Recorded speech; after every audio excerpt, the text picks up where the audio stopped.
Hello friends, welcome to SSC crackers. और इस channel पे फिर से आपका बहुत बहुत स्वागत है। तो देखिए, एसएससी में जो है आपका कितना टाइम बचा है? सिर्फ 10 दिन का समय ही बचा है। तो लास्ट का जो 10 दिन है उसमें 10 मॉक तो आप लोगों के लिए बनता है ना। 10 मॉक टेस्ट ये आपका जीए सेक्शन का है, ठीक है, जिसमें टोटल 25 क्वेश्चंस रहेंगे। और ये जितने भी क्वेश्चंस हैं ये सब अपडेटेड क्वेश्चन हैं, टीसीएस पैटर्न पर आधारित क्वेश्चंस हैं। ओके, ये सब जो है आपका जो है रिवीजन वीडियो है और ये टेस्ट नंबर 1 है। तो आपने अब तक क्या पढ़ा है इतने दिनों में? ठीक है, अब तो सामने एग्जाम है। रियल एग्जाम तो आपका एग्जाम में होगा, लेकिन उसके पहले जो है आप लोगों का मॉक टेस्ट लेना बहुत ज़रूरी है, ताकि आपको ये पता चले कि आपका क्या परफॉर्मेंस है और किस हिसाब से आपके स्कोर आ रहे हैं। ठीक है, तो आपको इस सब टेस्ट को बहुत ही सीरियसली लेना है, क्योंकि बहुत ही सिलेक्टेड क्वेश्चंस जो पूछ सकता है उस टाइप का क्वेश्चंस जो है इस मॉक टेस्ट में आपके लिए रहेंगे। और आप लोगों का काम होगा अपना स्कोर को कमेंट करके बताना, ताकि और भी स्टूडेंट्स जो हों उनको ये मालूम चले कि आपका कितना स्कोर आ रहा है तो उनका कितना स्कोर आ रहा है। ठीक है, कंपैरिजन हो सके। तो आप लोग अपना कमेंट जरूर करना, ठीक है। टीसीएस पैटर्न पर आधारित क्वेश्चंस हैं। तो मॉक टेस्ट नंबर 1 यानी कि टेस्ट 1 जो है स्टार्ट करते हैं। 10 मॉक टेस्ट आपके एग्जाम से पहले होंगे। बाकी जो वीडियोस जैसे बन रहा है वो आपका बनता रहेगा। तो स्टार्ट करें हम लोग फर्स्ट क्वेश्चन से। चलिए, तो पहला क्वेश्चन आपके स्क्रीन पर है। Who among the following appoints the election commissioner of India? Okay, total 50 marks का ये आपका पेपर है। एक क्वेश्चन के लिए आपको 2 मार्क्स मिलेंगे और निगेटिव के लिए जो है आपका 0.50 मार्क्स कट हो जाएगा। उसके बाद आप कमेंट करेंगे। पेन और पेपर आप ले लीजिए, कितना आपका राइट है, कितना रॉन्ग है और कितने क्वेश्चन को आपने अनअटेम्प्ट किया है यानी बनाया नहीं है। उसके बाद जो है आप कमेंट करके बताएंगे कितना स्कोर है। तो चलिए, इस क्वेश्चन के लिए आपको मिलेगा 2 मार्क्स। तो बताना है आपको कि जो इलेक्शन कमिश्नर है उसको कौन अपॉइंट करता है। तो यहाँ पर राइट आंसर मेरे हिसाब से सबका सही होगा, प्रेसिडेंट यहाँ पर करेक्ट आंसर है। नेक्स्ट है, which of the following fundamental rights can not be suspended even when emergency is declared in the country? तो कौन सा मौलिक अधिकार देश में आपातकाल घोषित होने पर भी निलंबित नहीं किया जा सकता है? ओके, राइट आंसर यहाँ पर क्या होने वाला है? चलिए, यहां पर करेक्ट आंसर होगा आपका आर्टिकल 20 एंड 21 होगा। ठीक है, 20 में कौन सा आर्टिकल है? Protection in respect of conviction for offence, और 21 में है protection of life and personal liberty. यही 2 आर्टिकल है जो कि आपका सस्पेंडेड नहीं होता है इमरजेंसी के टाइम भी। नेक्स्ट है, novelist Damodar Mauzo who has won the 57th Jnanpith award is a writer in which of the following languages? Okay, तो दामोदर मौजो जिन्हें 57वें ज्ञानपीठ पुरस्कार मिला है, निम्नलिखित में से किस भाषा के वे लेखक थे? वो किस भाषा के लेखक थे? दामोदर मौजो। तो राइट आंसर होगा यहाँ पर कोंकणी। अगर आपका आंसर कोंकणी है तो 2 मार्क्स आपको मिलता है। कोंकणी यहाँ पर राइट आंसर है। नेक्स्ट है, with reference to the land revenue system of Mughal empire the term dash was the amount assessed? Okay, Mughal साम्राज्य की भू राजस्व प्रणाली के संदर्भ में डैश शब्द निर्धारित राशि थी। तो कौन सा शब्द जो है निर्धारित राशि थी? ओके, राइट आंसर क्या होगा? जामा। ओके, जामा जो है ये सब निर्धारित राशि थी। नेक्स्ट है, matter of discretion is an autobiography of which former prime minister of India? Okay, matter of discretion Bharat के किस पूर्व प्रधानमंत्री की आत्मकथा है? किसकी ऑटोबायोग्राफी है? किस प्रधानमंत्री की, पूर्व प्रधानमंत्री की ये ऑटोबायोग्राफी है? तो राइट आंसर क्या होगा यहाँ पर? इंद्र कुमार गुजराल होगा करेक्ट आंसर। ये है इंद्र कुमार गुजराल। और ये जो है 12th प्राइम मिनिस्टर थे भारत के। Okay, 12th prime minister Bharat के कौन थे? इंद्र कुमार गुजराल। नेक्स्ट है, Kathak guru Shobhana Narayan received the dash in 1992? Okay, तो कथक गुरु जो है शोभना नारायण ने 1992 में डैश प्राप्त किया था। क्या प्राप्त किया था? तो शोभना नारायण जो है 1992 में जो है पद्म श्री जो है ये इन्होंने प्राप्त किया था। तो राइट आंसर क्या होगा? पद्म श्री। ओके, ये हैं शोभना नारायण। और देखिए कुछ इंपॉर्टेंट कथक डांसर है, इसको भी आप याद रखेंगे, जैसे कि शंभू महाराज, उमा शर्मा, बिरजू महाराज, ओके, सितारा देवी, गोपी कृष्णन, रोहिणी भाटे, ओके, शोभना नारायण। तो ये सब जो है कथक के इंपॉर्टेंट डांसर हैं, इससे जो है रिलेटेड एग्जाम में क्वेश्चन पूछता रहता है। ठीक है, जैसे आपसे पूछ देगा कि शोभना नारायण जो है किस क्षेत्र से, कौन से डांस से है रिलेटेड, तो कथक हो जाएगा। नेक्स्ट है आई एम नो मसीहा is an autobiography of the actor. तो किस एक्टर की यानी कि किस अभिनेता की ये आत्मकथा है आई एम नो मसीहा? तो डेफिनेटली इसका आंसर आपको मालूम होगा, सोनू सूद होगा यहाँ पर राइट आंसर। सोनू सूद की ये आत्मकथा है आई एम नो मसीहा। नेक्स्ट है among the following rivers which is not a tributary of the Indus river system. Okay, तो निम्नलिखित नदियों में से कौन सी सिंधु नदी प्रणाली की सहायक नदी नहीं है? सहायक नदी नहीं है इंडस रिवर सिस्टम का, तो क्या होगा राइट आंसर? ध्यान से आपको ऑप्शन को देखना है और उसके बाद आपको इसका आंसर देना है। ओके, तो करेक्ट आंसर यहां पर होगा कोसी। ओके, कोसी। देखिए झेलम, चेनाब, रिवर, ब्यास एंड सतलज, ये सब मेन ट्रिब्यूटरीज है इंडस रिवर सिस्टम का, आपको याद रखना है। Okay, Jhelum, Chenab, river, Beas, Sutlej, okay, ये सब जो है मेन ट्रिब्यूटरीज है इंडस रिवर सिस्टम का, कोसी नहीं है। नेक्स्ट है द बहमनी सल्तनत was founded by which of the following leaders. Okay, Bahmani सल्तनत की स्थापना निम्नलिखित में से किस नेता ने की थी? किस नेता ने की थी इसकी स्थापना बहमनी सल्तनत की?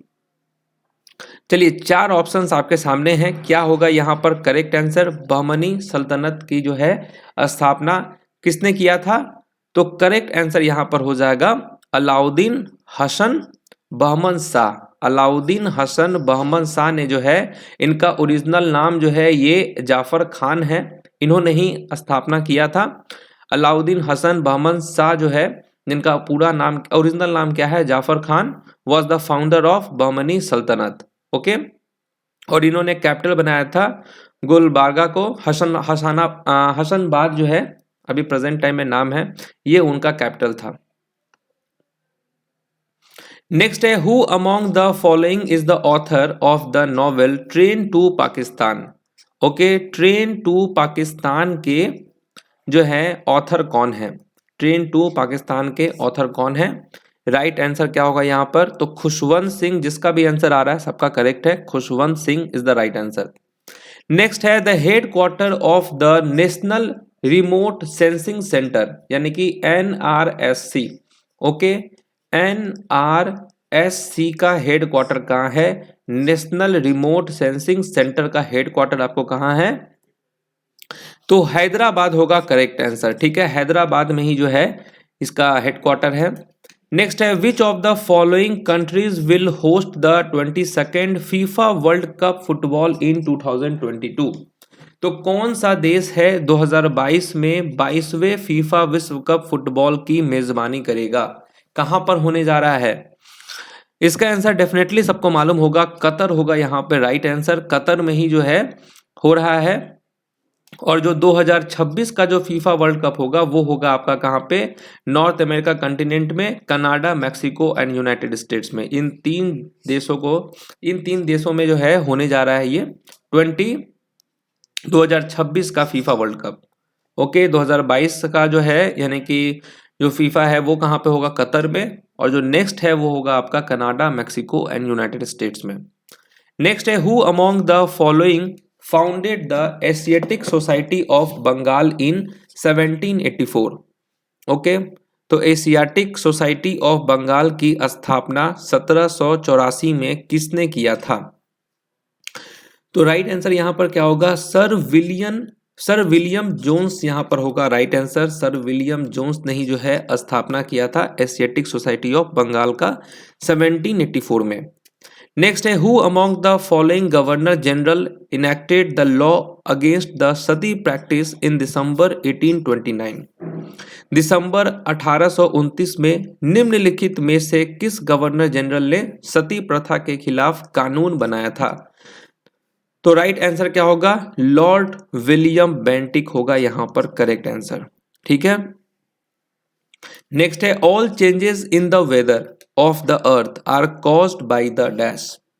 तो पृथ्वी के मौसम में सभी परिवर्तन किसके कारण होते हैं? जो भी परिवर्तन होता है मौसम में उसका मेन जो रीजन है वो क्या है? तो राइट आंसर होगा यहां पर सन के कारण होता है। और ये जो क्वेश्चन है ये सीपीओ में ही पूछा गया है 2022 के। नेक्स्ट क्वेश्चन है the rulers of which of the following dynasties built the Khajuraho temple between 950 to 1050 AD in the central India. निम्नलिखित में से किस राजवंश के शासकों ने मध्य भारत में 1950 से 1050 एडी के बीच खजुराहो मंदिरों का निर्माण किया था? किसने किया था? तो यहां पर क्या होगा, चंदेल डायनेस्टी। ठीक है, चंदेल डायनेस्टी यहां पर होगा राइट आंसर। नेक्स्ट है in which year was the national commission for protection of child rights established. राष्ट्रीय बाल अधिकार संरक्षण आयोग की स्थापना किस वर्ष की गई थी? किस वर्ष किया गया था national commission for protection of child rights? सोच समझ के आंसर देना है यहां पर। तो क्या रहा आंसर आप लोगों का? डेफिनेटली यहां पर होगा राइट आंसर 2007। 2007 में जो है किया गया था स्थापना। नेक्स्ट है Sudha Chandran is also is a known actress and an accomplished dash dancer. तो सुधा चंद्रन जो है एक प्रसिद्ध अभिनेत्री और एक कुशल डैश नर्तकी हैं। सुधा चंद्रन। तो राइट आंसर क्या होगा, भारत नाट्यम होगा यहां पर करेक्ट आंसर। ठीक है, सुधा चंद्रन जो है ये भारत नाट्यम डांसर भी हैं और आप इनको डेफिनेटली जानते होंगे, अगर फोटो होता है यहाँ पर तो आप इनको पहचान भी जाते हैं, और एक्ट्रेस भी हैं ये। नेक्स्ट है Mohiniattam is associated with which Hindu god. तो मोहिनी अट्टम का संबंध किस हिंदू देवता से है? किस हिंदू देवता से है मोहिनी अट्टम? ठीक है, ये डांस है। तो राइट आंसर होगा विष्णु, विष्णु से संबंधित है।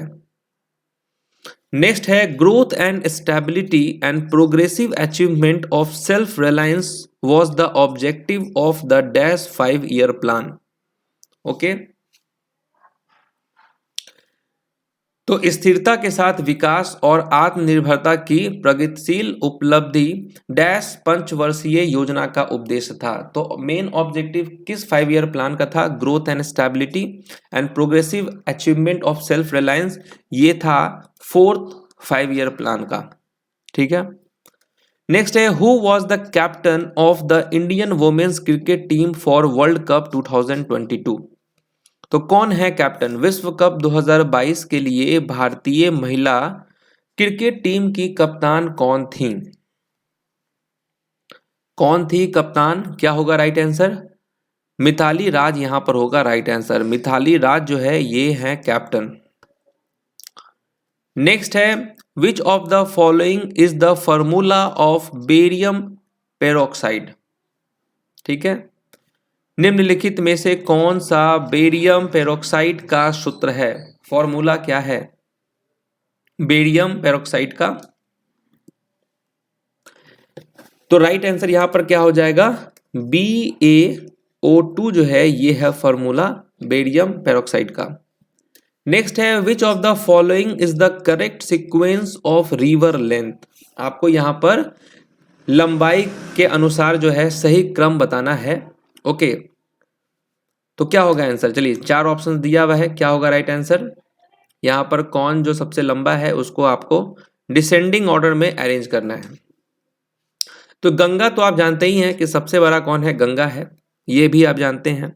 तो राइट आंसर यहां पर क्या होगा, ऑप्शन नंबर 1। पहले आता है गंगा जिसका लेंथ देखिए 2510 किलोमीटर है, उसके बाद गोदावरी 1465 किलोमीटर, फिर कृष्णा नदी 1400 किलोमीटर, फिर यमुना नदी है 1376 किलोमीटर है। तो इस हिसाब से आंसर तो 1 ही होगा यहां पर।